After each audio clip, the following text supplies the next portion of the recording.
y bienvenidos a Historia en Celuloide. En esta ocasión tengo el placer de presentar la película Alexander de 2004, dirigida por Oliver Stone y que narra la vida del gran conquistador macedonio Alejandro Magno, desde su infancia hasta su muerte. Tras estrenarse, este ambicioso film recibió críticas mixtas acerca de la dirección y reparto, sobre todo en la decisión de Stone de escoger a Colin Farrell para interpretar a Alejandro, pero sobre todo en la narración, que no sigue un orden lineal, sino que mezcla y alterna remembranzas sin un orden establecido.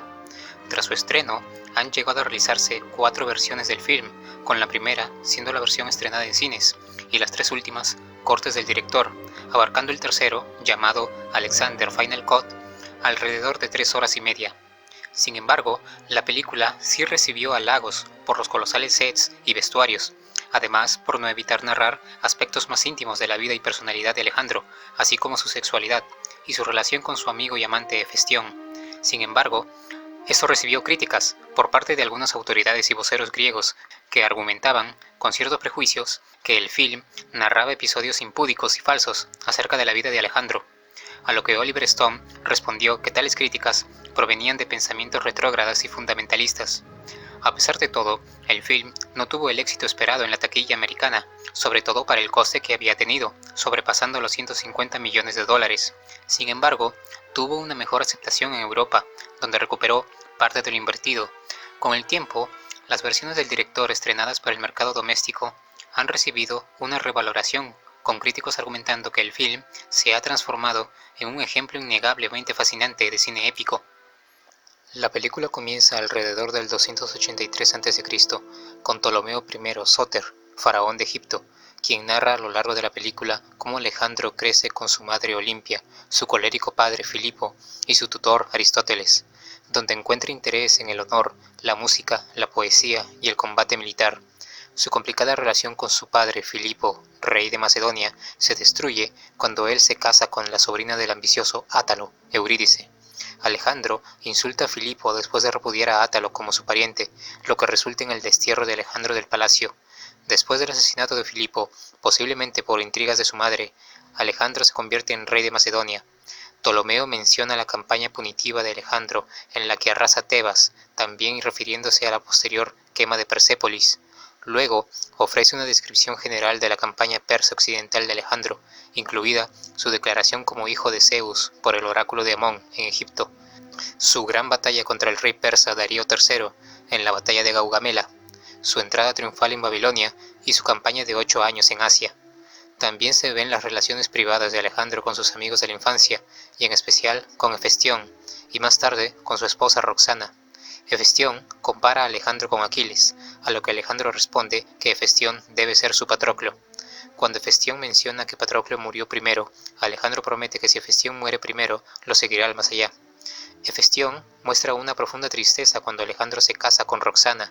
Posteriormente, varios de sus oficiales muestran incomodidad a cómo Alejandro adopta las costumbres y forma de vestir de los persas, en especial Clito, y tras una acalorada discusión, un ebrio Alejandro lo mata con una lanza, tras lo cual entra en una profunda depresión. Tiempo después, al arribar a la India, sus soldados objetan a seguir avanzando. Alejandro los convence de unirse a él en su batalla final y más sangrienta, la batalla de Ípsades.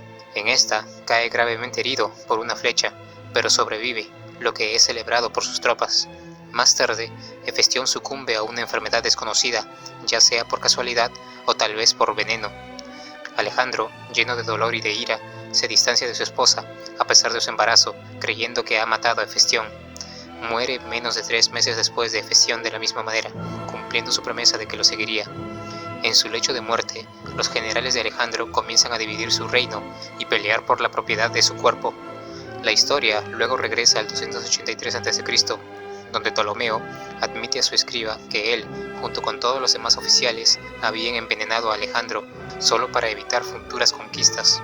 Sin embargo, al final, deja constancia de que Alejandro murió debido a una enfermedad que agravó su debilitamiento general. Luego, continúa para terminar con que el sueño de Alejandro de un mundo unido fue un fracaso, pero que éste se alzó sobre los éxitos de los demás y que será recordado como Alejandro Magno, el Alejandro más grande de todos. Y bueno, hasta aquí el resumen. La verdad es que la película, a pesar de basarse en la vida y gestas de Alejandro, se toma varias libertades para narrar la historia, a veces combinando episodios de su vida u omitiendo otros, pero hay que considerar las limitaciones de resumir su epopeya en un solo film. Para empezar, tenemos la figura de Alejandro de Macedonia, que es retratado como un joven idealista y soñador, pero con un carácter colérico y explosivo a veces, así como un cierto complejo de Edipo. La verdad es que la semblanza de Alejandro era la de un capaz estadista y genio militar, que aunque tenía cierta inclinación hacia la bebida y los placeres mundanos, poseía una mente privilegiada, combinada con un gran carisma personal.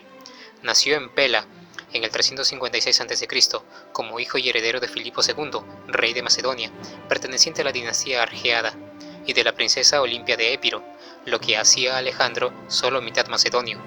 Durante su juventud, Alejandro fue instruido por Aristóteles, hasta los 16 años, donde estudió sobre filosofía, moral, arte y lógica, además de que desarrolló una pasión por la obra de Homero y en particular por la Ilíada. Aquí fue cuando trabó amistad con diferentes nobles macedonios como Efesión y Ptolomeo. Al madurar, fue a acompañar a su padre Filipo en sus campañas militares, pues Filipo había hecho de Macedonia un reino fuerte y sometió a las ciudades griegas bajo su influencia. Reformó las fuerzas armadas, volviéndolas un ejército profesional, permanente y adoptando la formación de falange, compacta formación de óplitas con lanzas que llegaban hasta los 6 metros de largo, llamadas sarisas. Cuando una alianza de polis griegas intentó frenar las ansias expansionistas de Filipo, en la batalla de Queronea, Filipo, acompañado por Alejandro, que comandaba la caballería de compañeros, las derrotó decisivamente, convirtiéndose en el líder de facto de Grecia y planeando una subsecuente invasión contra el imperio persa. Sin embargo, en unas celebraciones fue asesinado por uno de sus guardaespaldas, Pausanias de Orestide, quien posiblemente lo hizo a instancias de la esposa de Filipo, Olimpia de Épiro, madre de Alejandro y mujer ambiciosa de quien se dice practicaba un orgiástico culto a Dionisio y hasta dormía con serpientes.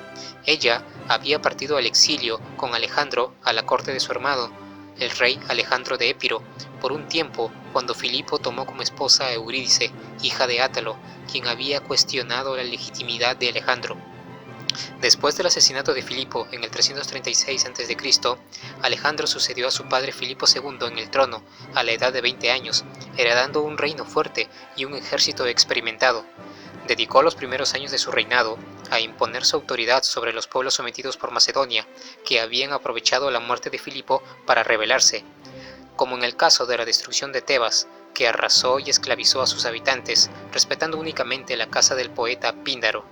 Alejandro, al igual que su padre, recibió el título de hegemón y estrategos, general de toda Grecia, y utilizó esta autoridad para lanzar el proyecto panhelénico de su padre de liderar a los griegos en la conquista de Persia. Pasó la mayor parte de sus años de gobierno en una campaña militar sin precedentes. En el 334 a.C. invadió el imperio aqueménida bajo Darío III y comenzó una serie de campañas que duraron 10 años. Tras la liberación de las ciudades griegas de la costa y la conquista de Anatolia, se da el episodio donde Alejandro corta el nudo gordiano, del que se decía quien lo haga se convertiría en rey de Frigia y Asia, cosa que no aparece en el film. Alejandro rompería el poder persa en una serie de batallas decisivas, saliendo victorioso en las batallas del Gránico e Isos. En esta última, donde en inferioridad numérica, ataca el carro del rey Darío, quien decide huir del campo de batalla, abandonando sus tesoros, sus hombres y hasta a su familia en el campamento, a merced de los griegos. La familia entera de Darío III fue capturada en el interior de una lujosa tienda, a diferencia de lo que se ve en el film, haciendo prisioneras a su madre Sisigambis, su esposa Estatira y sus dos hijas, Tripetis y Barsine. Alejandro trató a todas con gran cortesía y les manifestó que no tenía ninguna cuestión personal contra Darío, sino que luchaba contra él para conquistar Asia. Luego cruzó por Siria y Palestina, donde tras un duro asedio toma la ciudad de Tiro, haciéndose con su flota, tras lo cual entra en Egipto, donde el clero lo proclama faraón y funda la ciudad de Alejandría, en la desembocadura del Nilo. Además, el oráculo de Siwa lo proclama hijo de Zeus Amón. Nada de esto viéndose en la película. Alejandro seguiría avanzando hacia el este y en Mesopotamia enfrentando nuevamente a Darío en la batalla de Gaugamela. otra vez en inferioridad numérica, y donde otra vez el rey persa huye del campo cuando Alejandro y su caballería de compañeros atacan el carro del rey. Las cifras más alcistas dicen que Alejandro enfrentaba un ejército de más de medio millón de persas. Lo más probable es que los macedonios y griegos sumasen unos 40.000 hombres, mientras que los persas y sus contingentes de distintas nacionalidades rodeasen entre los 50.000 y 100.000. Darío esta vez huiría a Asia Central, mientras que Alejandro entraría triunfalmente en Babilonia. Tras la batalla de la Puerta Persa, Alejandro entraría en la actual Irán y con la antigua capital de Persépolis a su merced, permitió que sus soldados la saquearan durante 5 días, tal vez como venganza por la quema de Atenas durante las guerras médicas. En esta ocasión, un incendio arrasaría el palacio de Jerjes, posiblemente iniciado por Thais, la amante de Ptolomeo, cosa que Alejandro lamentaría después, ya que ya no era solo el vengador de Grecia, sino el rey del imperio persa. Posteriormente, Darío III sería asesinado por uno de sus generales, Besos, quien asumiría el título de rey, a quien Alejandro a su vez perseguiría, adentrándose en la Bactria, Asia Central, y terminaría derrotando, pues para él no podía haber ningún pretendiente al trono persa, vengando de cierta forma a Darío, a quien honró dándoles funerales reales acorde a su rango. Tras esto, se enamora de la princesa bactriana Roxana, a la que desposa, y después decide cruzar el Hindu Kush, entrando en el misterioso país de la India. Para entonces, el ejército de Alejandro constaría mayormente de persas y auxiliares indios. Aquí, tras someter a varios reyesuelos, el rey Poro de los Pauras ofrecería resistencia en la batalla de Hidaspes, en el 326 a.C., al que derrota y donde captura al mismo Poro. Al preguntarle a Alejandro cómo quería ser tratado, éste le respondió, como un rey. Alejandro, impresionado con su adversario, lo mantuvo como sátrapa de sus dominios e incluso lo extendió hasta el río Beas. Varios de los veteranos macedonios de Alejandro ya no querían avanzar, pero él quería llegar a los confines del mundo conocido, por lo que tras aplastar un motín, prosigue su marcha, en donde tras un asedio a la capital de los Malias, y a diferencia de lo que se muestra en el film, sufrió una grave herida de flecha mientras lideraba personalmente el asalto a los muros, tras lo cual los macedonios masacraron a los indios en la ciudadela. Cuando Alejandro se recuperó, decidió poner marcha de regreso a Babilonia, en gran parte por los deseos de sus tropas de regresar. Una vez aquí, organizó una boda entre él y la hija de Darío, Estatira, en una ceremonia con gran pompa en la que eligió a 100 esposas de las familias nobles persas y las casó con los generales y oficiales de alto rango de su ejército, en una gran boda común que simbolizó la unión entre las culturas macedónica y persa. Hefestión lo hizo con la hermana de Estatira, Dripetis, aunque Hefestión moriría al poco tiempo y Alejandro solo unos meses después en Babilonia, en el 323 a.C., la ciudad que planeaba establecer como su capital, posiblemente de una fiebre infecciosa y no envenenado como sugiere el film, y sin ejecutar una serie de planeadas campañas que habrían comenzado con una invasión de Arabia.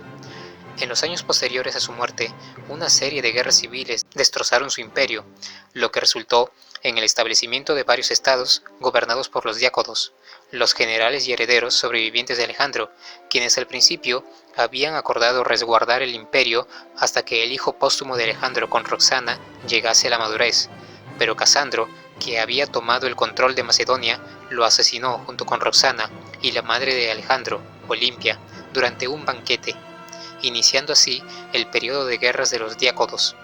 Eventualmente, tras la batalla de Ipsus, que enfrentó a los otrora camaradas Antígono contra los aliados Lisímaco, Seleuco y Casandro, el imperio de Alejandro se dividiría definitivamente en los siguientes reinos: Egipto bajo Ptolomeo Sóter, Macedonia y Grecia bajo Casandro, Tracia y Asia Menor bajo Lisímaco, y Persia y Mesopotamia bajo Seleuco. De estos, Egipto sería el más rico y próspero culturalmente. Puede decirse que el legado de Alejandro incluye la difusión cultural y el sincretismo que engendraron sus campañas, como el grecobudismo, surgido a raíz de los reinos greco-hindú y greco-bactriano, que surgieron como estados sucesores de sus conquistas. Fundó una veintena de ciudades que llevaban su nombre, entre las que destaca Alejandría en Egipto, el asentamiento de colonos griegos de Alejandro y la consiguiente difusión de la cultura griega en el este dieron como resultado una nueva civilización helenística que se extendía hasta los confines del Indo. Alejandro se hizo legendario como un héroe clásico en el molde de Aquiles y ocupa un lugar destacado en la historia y las tradiciones míticas de las culturas griegas y no griegas, siendo invicto en batalla y convirtiéndose en un héroe a imitar para varios líderes militares. Y bueno, hasta aquí el video. Si sabes algo interesante sobre la película o la vida de Alejandro Magno, házmelo saber en los comentarios. Suscríbete a mi canal si aún no lo has hecho y dale like si te ha gustado.